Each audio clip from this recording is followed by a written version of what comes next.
But we start with the Bucks, and more importantly, you give credit to all of the things that worked for the Milwaukee Bucks. I mean, this was a team effort from start to finish, from Coach Budenholzer, who has gotten maligned. I mean, let's remember, before the postseason even started, we were basically debating whether or not he should be fired if he didn't win a championship. Not like get deep into the postseason or get to the NBA Finals, but win a championship. Bud maybe was going to be fired depending on how they played. And what a redemption that he had just in the midst of this NBA Finals, going down 0-2 to the Phoenix Suns on the road. We started to question some of his philosophies and what he should be doing, the pick and roll defense, and leaving Brook Lopez out there on an island against these elite scorers, Chris Paul and Devin Booker, and the switching that they were doing. DeAndre Ayton was killing them earlier. Bud got heavily criticized. But then once he got home, went back to Milwaukee for those 2 games, it just flipped, man. From that point on, he swept his way to an NBA title, his first win, and congratulations to him, because he got hit from every single side of this conversation about this Bucks team not being good enough. You got to look at the guys who they brought in. Drew Holiday, who was not fantastic offensively, at least not consistently fantastic offensively, but a defensive pain in the butt to everybody that he was tasked with holding down. And whether that was Chris Paul, whether that was Devin Booker, whether that was,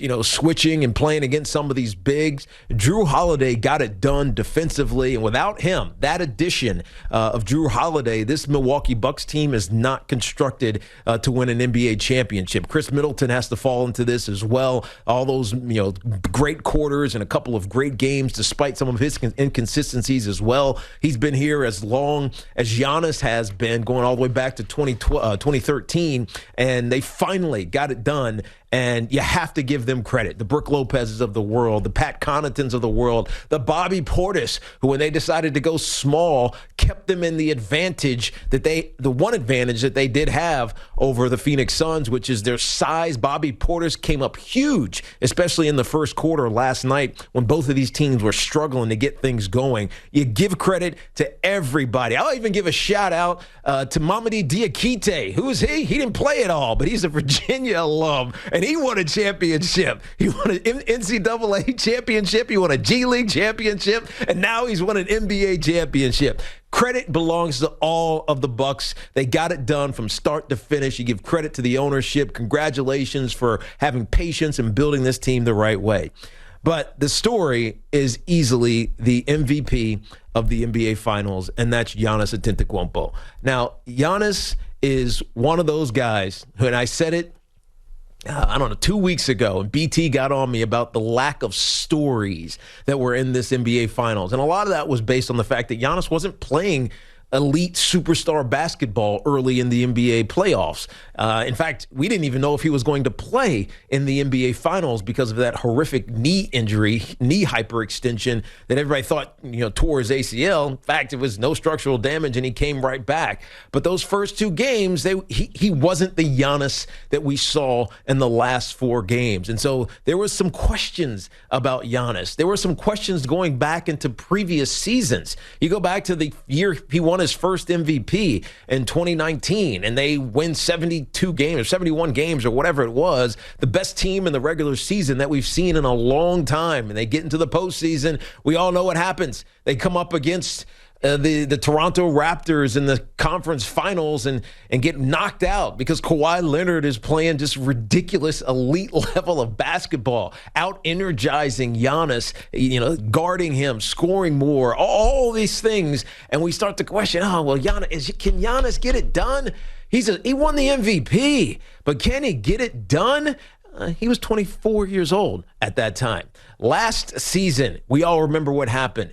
They get into another great regular season. Giannis wins another MVP. The expectations are that he's just going to excel and thrive, and he's had experience last year, and he had some failure the year before. He's going to get into the postseason, and he's going to dominate. But they got knocked out in the conference semifinals in the Miami Heat. They lost that series 4-1. But let's not forget, this was the bubble. incredible. And again, Giannis was only 25 years old at that point.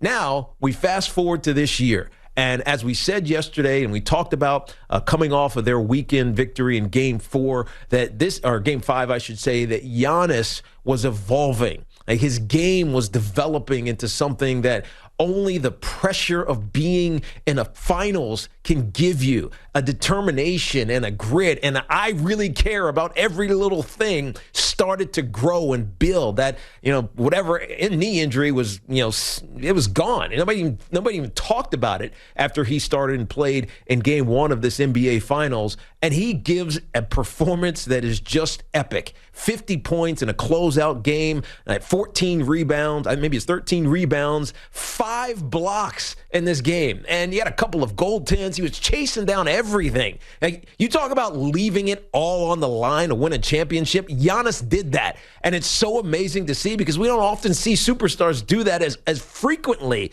as Giannis does. He made 17 of 19 free throws, the worst part of his game. He dominated. 50 points and a finals MVP, and it was epic. It was beautiful. This is exactly what you wanted to see from the rising superstar in the NBA. Not one of, but the rising superstar in the NBA. LeBron James is already there. I mean, he's LeBron. He's their GOAT of the generation. He is what he is. Kevin Durant, he's at past 30. He's 31 now, going on 32. He's already there. All of these other superstars are there. Giannis is 26 years old. And look what he's accomplished. He's got 2 MVPs.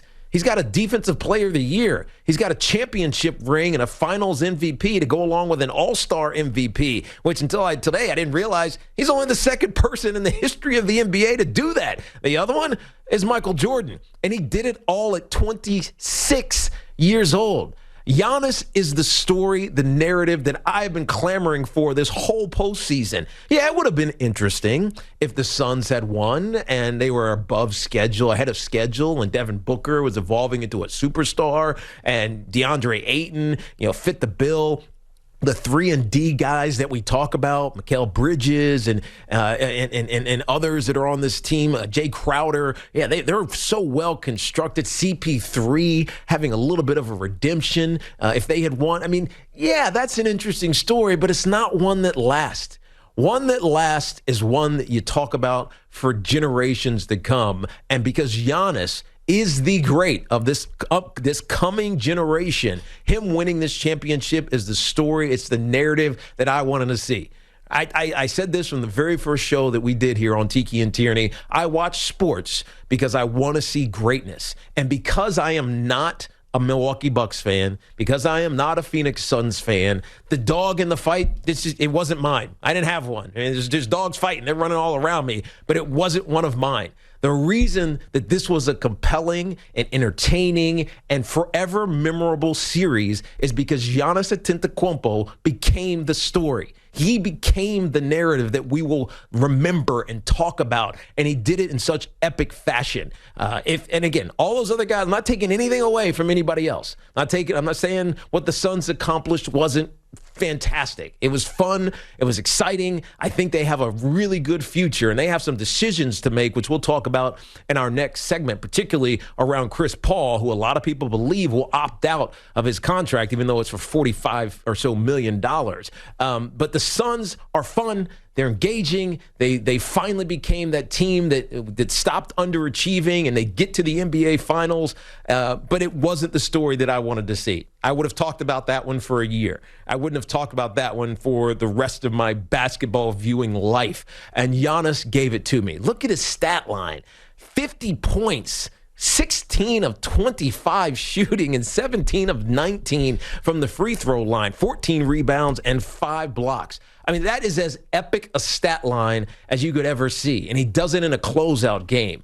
He did it by not trying to be this stretch big. Yeah, of course, in time, he can work on his game, his jump shot, his shooting ability from range. But right now, Giannis decided, and you kind of saw it happen as soon as he got back to Milwaukee in Game 3. He decided, if I'm going to dominate this series, it's got to be inside. I got to do what I do best. And he did what he did best for 4 straight games, and it was epic, and it was something that we're always going to talk about. This allows us to put him on a pedestal that it was eluding him.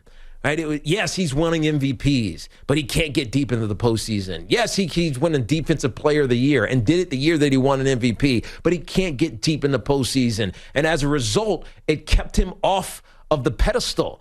Right? There's a pedestal that sits there for NBA champions, and especially if you're a great player and an NBA champion, and he's now ascended to that pedestal. And I think it forces us to think about, well, what are the possibilities here? Right? Think of all the things that he's accomplished ahead of what LeBron James did, ahead of what Michael Jordan did, ahead of what a lot of greats, Lou Alcindor included, have done in their careers. He did it at 26 years old. And most importantly, he did it by not joining a super team. Right? He did it by trusting the grind, by believing in his organization, by having a loyalty in the NBA that is just so rare to see anymore. These guys nowadays, star or not, you're searching for a champ. All right, I'm bouncing. I know this team spent, years trying to develop or helping develop me and putting good players around me. But you know what? They're not going to win a championship. We've gotten close in the postseason and we just can't get it done. Yeah, I'm out. I'm going to join a super team. Giannis didn't do that. It never crossed his mind. He is the anti-NBA superstar in that regard. He believed in this organization. He believed in the team that was around him. I mean, how much did we malign Chris Middleton over the last 3 years? He's not good enough. He's not a good Robin. Hey, he stinks when it matters. He believed in Chris Middleton. Chris Middleton signs a max extension to stay with the Bucks. It was the greatest thing that could have happened for Giannis and for this Milwaukee Bucks organization. But it only happened because Giannis was the core. Giannis was the anchor, and Giannis is the superstar. It was the only story that would make this NBA Finals, this 2020-21 NBA season and NBA Finals memorable forever.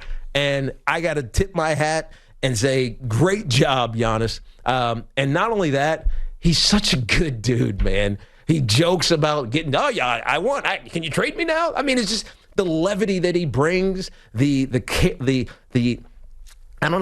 care that he brings. It's almost like he's got this charm and charisma that nobody has seen. The smile is massive.